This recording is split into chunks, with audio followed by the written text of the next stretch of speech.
Lección quinta, el resentimiento.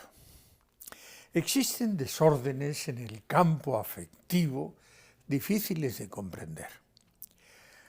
Uno de ellos es el resentimiento. En principio es la reacción de alguien cuando sufre una injusticia y quiere restablecer la justicia o vengarse. Sin embargo, los filósofos han entrado en este sentimiento en profundidad. Nietzsche, con su idea del superhombre, de la voluntad de poder, dice que el resentimiento es el método que utilizan los débiles para dominar a los fuertes.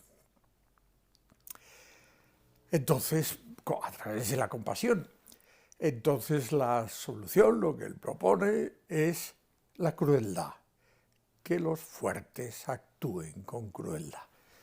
Ya vimos los efectos de esta idea y de otras parecidas en los nazis y también en los comunistas.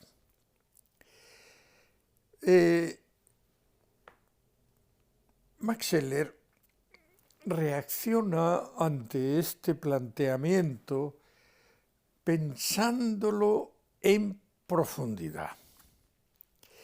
Es más, llega a atribuir el resentimiento a todo el proceso de la modernidad.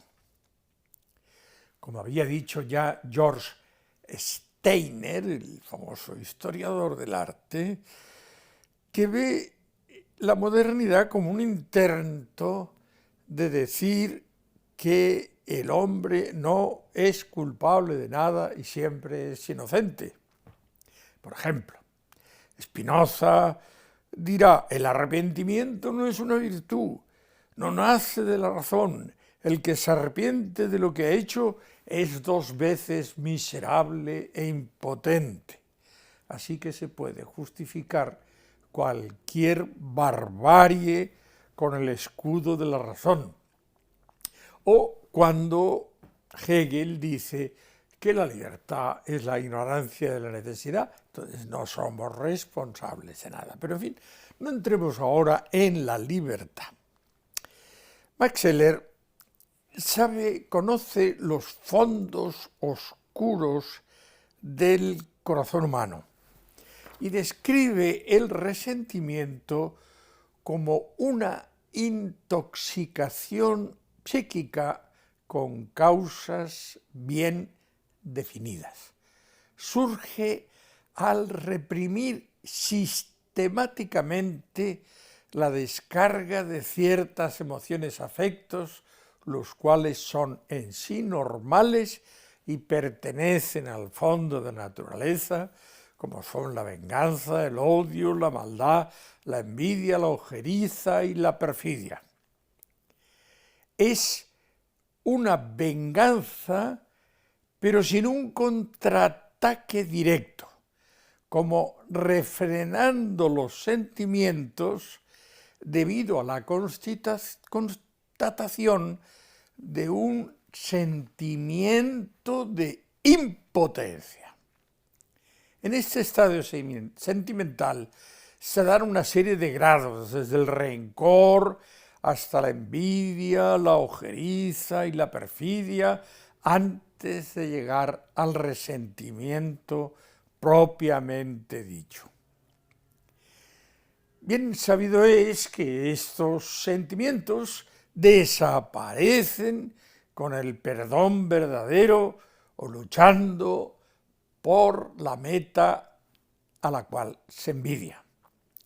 El resentimiento es distinto porque en él se da una conciencia muy acusada de impotencia que refrena la acción o la expresión. Por eso la venganza nunca pasa a la acción, sino a la sed de venganza, que llega a ser como un deber buscando ocasiones de satisfacerla, con una susceptibilidad extrema que cuanto más reprimida está, adopta expresiones imaginarias y falsas con tendencia a la detracción del que es odiado. Para que exista resentimiento tiene que haber una cierta igualdad entre ofendido y ofensor. Se puede comprobar que no se daba en el mundo de amos y esclavos, en el de castas y entre amos y siervos en otros tiempos. Las grandes pretensiones internas, pero reprimidas, un gran orgullo unido a una posición social inferior, son circunstancias singularmente favorables para que se despierte el sentimiento de la venganza. Si el agravio se hace permanente, la explosión o la inversión social puede ser extrema. Una manifestación es la crítica resentida, en la que ningún remedio produce satisfacción. Las soluciones producen mayor descontento, pues se encuentra un amargo gozo en la tristeza resentida convertida en fin. Esto es muy visible en la política de partidos, en el mundo de los intelectuales. Este es más listo, el otro no es menos listo, la belleza física, pero donde más actúa es ante la santidad, sorprendentemente. Podríamos decir que es la reacción de Judas ante Jesús. La envidia resentida no lleva al esfuerzo superador de alcanzar lo que el otro tiene, sino que se recrea en su impotencia y odia al poseedor, aunque éste ni se entere de lo que sucede en el resentido. La sensación de impotencia es la que lleva de la perfección de la envidia, que es la envidia resentida. Esta envidia resentida es temible porque lleva al odio. Se reprocha a la persona, el santo o el sabio, o la guapa, por ser lo que es sin mover un dedo por intentar conseguir lo que tiene. En este caso, la santidad. Jesús avisó a los suyos y les dice: os odiarán sin motivo. Es decir, sin más motivo que el resentimiento impotente y odiador. En estas clases de envidia es donde se presenta el fenómeno de la desvalorización de los valores positivos que promovieron la envidia, la sabiduría, la santidad. Manifestaciones laterales de esta actitud es que todo vale para conseguir el objetivo. La soberbia violenta la memoria, la oscurece, el hecho se esfuma o se embellece y se encuentra una justificación para cubrir de bondad el mal cometido que no se está dispuesto a rectificar. Se acumulan argumentos, razones que van ahogando la voz de la conciencia, cada vez más débil y más confusa. Si no se es valiente para reconocer el mal y rectificar, con la ayuda de Dios se dará un proceso de racionalización y autojustificación. Se llega así a lo que se ha llamado la perfección de la venganza.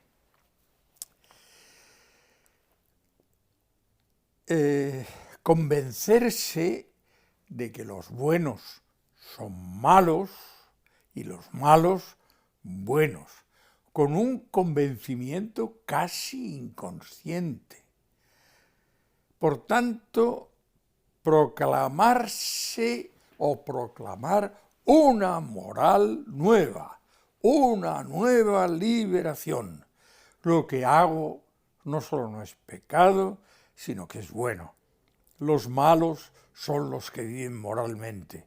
Jesús es malo. Destruyamos a los que se llaman buenos con la lengua o con el fuego. Se convierten así en heraldos de una moral nueva. El resentido sigue con el error y además bendecido. Aunque le dé un sentido contrario una frase irónica de Nietzsche, dice: mi memoria me dice que yo he hecho esto, mi orgullo me dice que no puedo haberlo hecho, calla la memoria y se da la razón al orgullo. Scheler, mirando el fondo afectivo del resentido, tiene otra perspectiva para constatar el cambio de moral y señala que es un engaño a sí mismo y después a los demás. Existen muchos tipos de personajes impotentes y débiles que pueden servir de ejemplo, pero uno sirve a nuestro propósito bastante bien. Es el del apóstata, afín al renegado, cuya vida no se nutre de la nueva fe, sino del odio a los que sustentan lo que antes poseía, deseando su muerte y el infierno. Scheler dice que se llega casi inconscientemente al falseamiento de la moral. Pues si fuese consciente, sería insoportable la vida, vivir haciendo algo malo, sabiendo que es malo. Y por eso tiene que haber ese falseamiento interior. Un dato empírico del resentimiento es que tiene efectos corporales. Las sensaciones viscerales internas que colaboran en todo afecto adquieren preponderancia sobre la sensación de los movimientos expresivos externos mediante la represión de la expresión periférica. Y como todas ellas son desagradables y hasta dolorosas, el sentimiento del cuerpo en su conjunto resulta algo acusadamente negativo. El hombre ya no vive a gusto en la caja de su cuerpo. Y llega entonces a esa actitud penosa que consiste en distanciarse y objetivarse a sí mismo. Esta ha sido la vivencia inicial donde han partido las metafísicas dualistas, como la de los neoplatónicos, la de Descartes, los gnósticos de todos los estilos antiguos y modernos, también tienen esta experiencia. Captan un malestar hasta corporal que no se sabe de dónde viene y se llega al odio de sí mismo, tormento de sí mismo, sed de venganza contra sí mismo, de funestas consecuencias, tanto en el fenómeno religioso como en el sociológico, el político o el psíquico. Es el conocido caso de un salvaje a quien ha sido vedada la venganza de sangre y se consume, se va debilitando y muere. El falseamiento de la moral no siempre es un acto consciente, como sería la vida moral de un cínico, pues es imposible vivir en una continua contradicción. La moral falseada es la exteriorización de una percepción averiada de la realidad desde el resentimiento más o menos querido. En el conflicto entre el apetito y la impotencia surge el odio, la sed de venganza, hasta que se alcanza la perfección de ella, que es estar tranquilo en su miseria. Es la obra suprema del resentimiento. La sublime venganza la llama Nietzsche. Es sublime porque los impulsos de odio y venganza contra los hombres fuertes, sanos, ricos, hermosos, desaparecen completamente y la persona resentida escapa gracias al resentimiento al tormento interior de estas pasiones.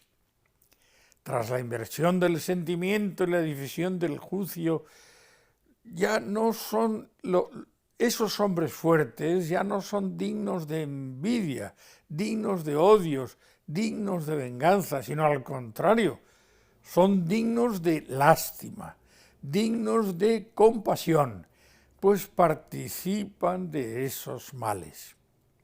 Sentimientos de dulzura, de compasión y de lástima son los que producen ahora su presencia. Hoy día es muy visible esta actitud en el mundo homosexual convertido en lobby activo, especialmente en los medios de comunicación. El resentido ya no lucha contra personas concretas que le humillan por su impotencia, aunque sea inconscientemente, sino que lucha contra los valores mismos, aunque en el fondo no se lo acabe de creer, pero grita fuerte para que se oiga poco la voz de la conciencia. Dado que no es una valoración consciente, sino elaborada en el fondo de la impotencia, no hay una mentira consciente que haría imposible la alegría y la liberación de eliminar los valores que no se pueden vivir, sino que es una mendacidad orgánica. Sobre lo así falsificado se apoya luego el juicio de valor, el cual por su parte enteramente verdadero, totalmente veraz y honrado, ya que se ajusta con exactitud al valor sentido. Pero este valor, de hecho, es falso, dice con justicia y una cierta carga irónica Max Scheler.